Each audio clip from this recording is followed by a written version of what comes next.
Olá pessoal, esta é a nossa 13ª aula da disciplina Circuitos de Radiofrequência. Na aula de hoje, o tópico a ser abordado vai ser o divisor de Wilkinson. O divisor de Wilkinson é um divisor de potência que possui 3 portas, né? A gente pode associar aqui, né? Porta 1, 2 e 3, como ilustrado aqui, e as 3 vão estar casadas, né? Você pode conectar impedâncias, linhas de transmissão, por exemplo, ou dispositivos com impedância de entrada, né, ou impedância característica Z0 nas 3 portas e não vai haver reflexão, né? Lembrando o que isso implica. Além disso, uma vantagem desse tipo de divisor é que as portas de saída, então se ele é um divisor, você tem a potência entrando aqui, né, e ele vai fazer a divisão, nesse caso aqui, de forma que 50% saia pela porta 2 e 50% saia pela porta 3. É possível você projetá-lo para ter outras razões de saída, de potência entre as portas, mas, então vamos colocar aqui, né, se isso é P0, isso aqui seria P0 sobre 2, e aqui P0 sobre 2 são as potências que saem em cada porta. Bom, a vantagem é que as portas estão isoladas entre si, né? Significa que se você agora pegar e utilizar esse cara como um acoplador, né, isso aqui vai mudar de figura e você pode acoplar potência no que anteriormente eram as portas de saída, e essa potência vai ser acoplada, né, numa única porta, que nesse caso aqui vai ser a porta 1. Então pode ser utilizado para acoplar 2 sinais, né, nesse caso aqui. E o fato de que as portas 2 e 3 estão isoladas significa que se você entrar com uma determinada potência aqui, né, vamos chamar de P0', nenhuma fração dessa potência vai voltar aqui para outra porta que seria a porta de saída quando esse cara é um divisor. Então isso aqui não vai existir, tá? Então vamos apagar ele. Então você só vai ter, né, você só vai ter potência saindo pela porta 1. Tá? Então isso mesmo aconteceria se você, né, ingressasse um sinal ou injetasse um sinal, né, na porta 3. Tá? As portas 2 e 3 vão estar isoladas entre si. Então vamos falar um pouco sobre como ele é internamente, para que o divisor tenha divisão igual de potência, né? Então de novo, você está injetando aqui uma potência P0, 1/2 dessa potência, né, 50% vai sair pela porta 2 e 50% pela porta 3, ele tem que ser construído dessa forma que vai ser descrito aqui. Então, a resistência que conecta as portas de saída, né, as portas 2 e 3, tem que ser 2 vezes Z0. Tá? Então, onde Z0 é a impedância característica, né, das 3 portas, aí no caso. Né? Então, você tem essa resistência que está ilustrada aqui, esse cara aqui, conectando as portas 2 e 3, esse aqui é um elemento de parâmetros concentrados mesmo, um resistor mesmo, né, de fato. Vai estar conectando aqui, né, as trilhas, por exemplo, né, no caso de se utilizar uma linha de microfita, das portas de saída. Além disso, né, note que tem transformadores de quarto de onda, que nós vimos em aulas anteriores aqui. Né. Esse cara aqui ele tem o comprimento de lambda sobre 4, comprimento físico da linha de transmissão, né, na frequência central de operação, e esse cara aqui também, que está conectando a porta 1, as portas 2 e 3, né, respectivamente. Então, esses 2 transformadores de onda, entre a porta de entrada e as portas de saída, devem ter impedância característica raiz de 2 vezes Z0. Então, o que está escrito aqui, né, na linha dentro do transformador de quarto de onda, é a impedância característica e ela é raiz de 2 vezes Z0. Então, se você construir esse cara dessa forma, né, você tem transformadores de quarto de onda com impedância característica raiz de 2Z0, né, entre a porta de entrada e as portas de saída. Além disso, a porta de saída está conectada por um resistor, né, com valor 2 vezes Z0. Lembrando que a impedância característica usualmente aí é real, né, então isso vai ser um resistor mesmo. Nesse caso, se você entrar com P0 aqui, vai acontecer exatamente o que a gente descreveu, né? P0 sobre 2 vai sair de cada uma das portas de saída. Então, isso é uma condição aí do projeto.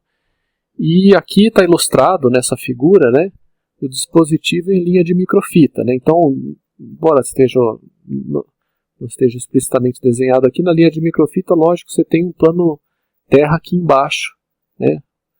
Então, por exemplo, uma placa de PCB e tal, você tem o terra aqui embaixo, vou desenhar assim, né? E a trilha, né? E aí a trilha vai ser projetada aqui, né? Você pode projetar essa largura aqui para ter uma impedância característica Z0 tal. Esse cara aqui é o transformador de quarto de onda entre as portas 1 e 2 e esse aqui entre as portas 1 e 3. Note que o que vai determinar a impedância característica na linha de microfita é também, né, a espessura do substrato dielétrico. Então você imagina que você tem um dielétrico, também poderia ser um semicondutor, né, se fosse dependendo da tecnologia e tal, mas vamos considerar que a gente tem um dielétrico aqui com permissividade ε0 e uma dada espessura, né, isso vai determinar a impedância característica, mas dado que essas coisas estejam fixadas, né, a largura da linha, vamos chamar de W, vai determinar a impedância característica. Então você note que nessa região aqui do transformador, essa largura não vai ser igual essa outra largura aqui, né? A impedância característica vai ter que corresponder à raiz de 2 vezes Z0, então você vai ter que ter outra largura aqui nessa região do transformador com relação à da linha da entrada e as de saída, né? Então a largura da linha aqui vai determinar essa impedância característica, tudo bem? Você pode projetar uma linha de transmissão, né, para ter uma dada impedância característica. Então a largura da trilha, no caso da linha de microfita, espessura do substrato e a permissividade vão determinar isso. Além disso, está mostrado aqui, né, o componente, o resistor, conectando as trilhas. Você vê que é a linha de cima aqui e a linha de cima aqui que estão conectadas pelo resistor nesse cara, né? Ele está em série, né? Então, com o valor 2 vezes Z0. Tá claro? Isso aqui então é uma ilustração de um dispositivo real, né, em tecnologia de microstrip ou microfita. Beleza, então vamos mostrar por que as impedâncias características, né, dos transformadores de quarto de onda e por que a resistência que está conectada entre as portas de saída tem que ter esses valores que a gente viu, né, 2E0 e raiz de 2. Bom, então vamos ver aqui. Sem perda de generalidade, consideremos o circuito com impedâncias normalizadas com relação a Z0 ilustrado. Então isso aqui significa que todas as impedâncias foram normalizadas com relação a Z0, portanto divididas por Z0. Então, nas portas de entrada e saída, onde você tinha uma impedância característica Z0, você normalizou com relação a Z0, ou seja, dividiu por isso, e a impedância característica normalizada ficou 1. Tá? É isso que isso significa. Então isso aqui vai acontecer nas portas 1, 2 e 3, você vai ter uma impedância característica normalizada unitária, né? Porque foi normalizado com relação a Z0. Tá? E os transformadores de quarto de onda têm impedância característica normalizada Z, que vai ser uma incógnita aqui que nós vamos determinar, tá? Essa é a ideia. E a resistência normalizada também, tudo normalizado, né? Entre as portas de saída é R. Então vamos achar o Z e o R para ver que a potência vai ser dividida, né? 50% a 50%, quando o R for 2E0 e o Z for raiz de 2Z0. Né? Então, meio que demonstrar isso que a gente afirmou aí no slide anterior. Então, para mostrar isso, nós vamos utilizar a simetria que o circuito tem. Né? Note que o que você tem na parte de cima é o espelho do que você tem na parte de baixo. Então, vamos lá. Consideremos ainda o circuito equivalente, onde a simetria é explicitada que está desenhando abaixo. Tá? Para ver que é o circuito equivalente, né, toda essa figura cheia de coisa, vamos, por enquanto, ignorar, né, essas fontes aqui, de tensão, que elas vão ser utilizadas aqui só para para mostrar o que a gente quer mostrar. Aqui você tem plano de simetria e tal, mas vamos desconsiderar essa parte na direita por enquanto, né? E observar que o que você tem aqui em cima é o transformador de quarto de onda, né? Entre a porta 1 aqui, né? E a porta 2. E o que você tem aqui embaixo é outro transformador de quarto de onda entre a porta 1 e a porta 3. Né? No caso aqui, está sendo mostrado no transformador de quarto de onda os dois condutores da linha de transmissão. O que era no slide anterior de cima, que está aqui, né? E o de baixo, que se for, não vamos entrar muito nesse mérito, mas se for uma linha desbalanceada, né? Depois a gente pode comentar mais sobre o que é isso, ele vai estar aterrado. Então é um condutor aterrado, tá? O que está escrito aqui é que a trilha inferior, que está aterrada, né, no transformador de quarto de onda, que é esse cara e esse cara aqui, tá? Esse cara e esse cara, eles vão ser omitidos daqui em diante. Mas é uma linha de transmissão, então tem um outro condutor lá e ele está aterrado. Tá? A gente só vai não mostrar no desenho. E o transformador de quarto de onda com uma impedância característica incógnita que a gente quer determinar aqui, que a gente está considerando como sendo Z, né, comprimento lambda sobre 4 do transformador, e beleza. A resistência entre as portas 2 e porta 3 ainda está aqui, né? Entre esse ponto aqui e esse ponto aqui, você tem uma resistência R, né? R sobre 2 está na parte de cima, né, considerando a simetria do circuito, e R sobre 2 está na parte de baixo. Então estamos dividindo o circuito aqui pela metade nessa linha tracejada verde. Tá certo? Então a resistência ainda está lá, beleza. Aqui é a mesma coisa, né? Na porta de saída você teria a linha de transmissão, então você teria aqui o condutor de baixo aterrado e o condutor de baixo aterrado na porta 2 e na porta 3, eles só estão omitidos aqui. Tá? Por fim, a porta 1, para dividir ela ao meio, o que a gente pode fazer? Né? A porta 1, que se vocês olharem para o slide anterior, ela tem uma impedância característica normalizada unitária, igual a 1. Uma impedância igual a 1, né, ou uma resistência igual a 1, pode ser obtida através do paralelo entre duas resistências iguais a 2. Tá? Normalizada de novo, né, inclusive sem unidade. Então se você pegar um resistor com 2 ohms e botar em paralelo com outro resistor de 2 ohms, você vai ter uma resistência equivalente de 1 ohm, certo? Então aqui é normalizado, então não é ohm, né, mas note que essa resistência aqui, né, com valor igual a 2, normalizada, né, e essa outra resistência com valor igual a 2 em paralelo, como elas estão aqui, né, entre o terra e esse ponto aqui, que está curto-circuitado, elas em paralelo apresentam uma resistência equivalente igual a 1, que é a impedância da porta de entrada. Então se a gente considerar que o circuito equivalente é isso daqui, né, essas duas resistências com valor, resistências unitárias com valor igual a 2 em paralelo, você tem isso. E daí para que foi feito isso? Para você justamente poder pegar o plano de simetria, jogar uma delas para cima e a outra para baixo, né? De forma que você tem exatamente um espelho do que você tem aqui em cima, você vai ter aqui para baixo.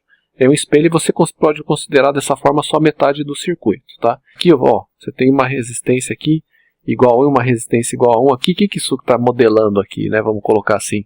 Isso aqui está aqui para modelar a impedância característica unitária nas portas 2 e na porta 3. Então você só estamos substituindo por um resistor aqui, mas com esse valor, tá certo? Bom pessoal, então essa análise que a gente vai fazer vai servir para a gente ver por que a resistência R, né, entre as portas de saída e a impedância característica do transformador de quarto de onda tem aqueles valores que nós vimos há 2 slides atrás, mas ela também vai nos permitir calcular os parâmetros S desse dispositivo que é o divisor de Wilkinson. Tá?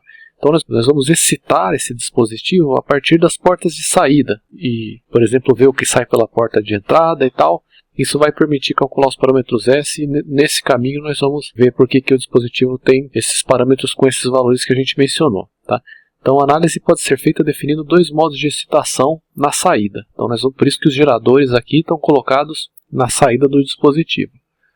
Tá ok? Então 2 modos de excitação, né? Um par e um ímpar. Então você tem 2 geradores aqui, né, com tensão VG2 na porta 2 e VG3 na porta 3, beleza?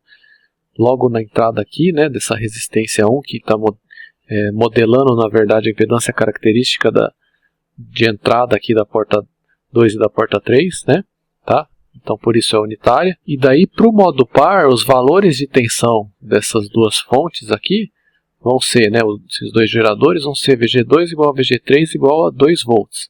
Então vamos colocar aqui, né? É interessante, acho que a gente fazer uma tabela aqui para o modo par. Isso aqui vai ser igual a 2V0 e isso daqui vai ser igual a 2V0 da mesma forma. Tá? Para o modo ímpar, vamos colocar aqui ímpar, a gente vai ter aqui, né, VG2 igual a módulo de 2V0, tá? Essa informação está aqui. Na verdade, vamos considerar que o V0 essa amplitude é uma amplitude positiva, e então vai ser 2V0 aqui, e o VG3, né, interpretando essa equação aqui, ele vai ser menos 2V0. Então ele vai ser igual a menos 2V0. Tá claro? Então isso para o modo par e para o modo ímpar. Dessa forma, a superposição, né, a soma dos dois modos, vai dar uma excitação só na porta 2. Como é que a gente pode ver isso, né? Então a superposição vai fornecer VG2', que é igual ao VG2 do modo par, mais, né, a superposição dos dois modos, mais o VG2 do modo ímpar, é igual a 4 volts, 2V0 mais 2V0 dá 4V0, vai dar 4V0, perdão. E o VG3', que é a superposição dos modos par e ímpar na porta 3, vai dar 2V0 menos 2V0, tá? E portanto vai dar 0. Então você tem uma excitação só na porta 2, é o equivalente à soma dessas duas excitações, tá? A gente sabe, né, o teorema da superposição em circuitos, tal, ele se aplica aqui, né? Então, se a gente somasse essas duas excitações aqui, né, é o equivalente a você estar excitando só a porta 2 e não estar excitando a porta 3. Faz sentido isso? Isso é um artifício matemático, mas a gente vai ver por que isso vai ser útil. Na verdade, ele vai ser útil porque é mais fácil a gente calcular a resposta desse circuito aqui só com uma excitação desse tipo, né, a mesma tensão nas duas portas e uma tensão aqui e o negativo dessa tensão aqui embaixo, que seria o modo ímpar, é mais fácil do que calcular com algo desse tipo, tá? Mas a gente pode, né, somando essas duas excitações aqui, essa aqui e essa aqui, obter no final essa daqui. Então, como é mais fácil, a gente vai ver como a gente vai calcular, né, a resposta do circuito com o modo par, né, a mesma tensão aplicada aqui, que é aplicada aqui, e com o modo ímpar, né, o negativo, uma é o negativo da outra, a gente vai calcular isso, e de fato é mais fácil calcular isso. Depois a gente pode obter a superposição, que é correspondente a você excitar somente uma das portas, tá? Então, V0 aqui, né, a gente está assumindo que é um sinal com uma amplitude V0. Sinal, logicamente, alternado numa dada frequência, né? Tá? Nesse ponto, pessoal, vamos comentar que daqui em diante, tá? Onde apareceu o superescrito E, ele está aqui para representar even, né, que é em inglês par. E onde apareceu o superescrito O, ele é odd, ou seja, em inglês ímpar, né, para designar, tá, que são tensões aí relativas aos modos par e ímpar, né? O modo par, quando você tem excitações com amplitudes iguais e o mesmo sinal, e o modo ímpar quando os sinais são trocados, né, na porta 2 e 3 que a gente acabou de comentar. Então vamos começar tratando o modo par, né? Tá? Então no modo par você tem VG2 igual a VG3 igual a 2V0, né? Justamente por ser par, as tensões dos dois geradores aqui são iguais. Então do circuito nós percebemos que para o modo par, tá, com excitação igual a VG2 e VG3, V2E igual a V3E. Aqui aparece o superescrito que eu falei, né? Como a gente está tratando do modo par, even, né? Então a gente está falando aqui dessas tensões, ou nos referindo a essas tensões como tensões do modo par, então por isso que aparece esse superescrito E. E o que é V2E e V3E, né? São as tensões logo na entrada aqui da porta 2 e da porta 3, aqui e aqui. Elas estão representadas no gráfico, né? V2E e V3E aqui embaixo, nesse nó e nesse nó respectivamente, tá? Então, por que elas vão ser iguais, né? Por que V2E vai ser igual a V3E? Porque o circuito é simétrico, o que você tem na metade de cima é igual ao que você tem na metade de baixo. Se você está excitando ele com fontes com amplitudes iguais, não tem por que a tensão nesse ponto aqui, que é simétrico com relação a esse, ser diferente. Então essa tensão vai ser igual a essa aqui, essa tensão vai ser igual a essa aqui, né, porque a excitação é igual e o circuito é igual, a metade é igual, a metade de cima é igual a metade de baixo.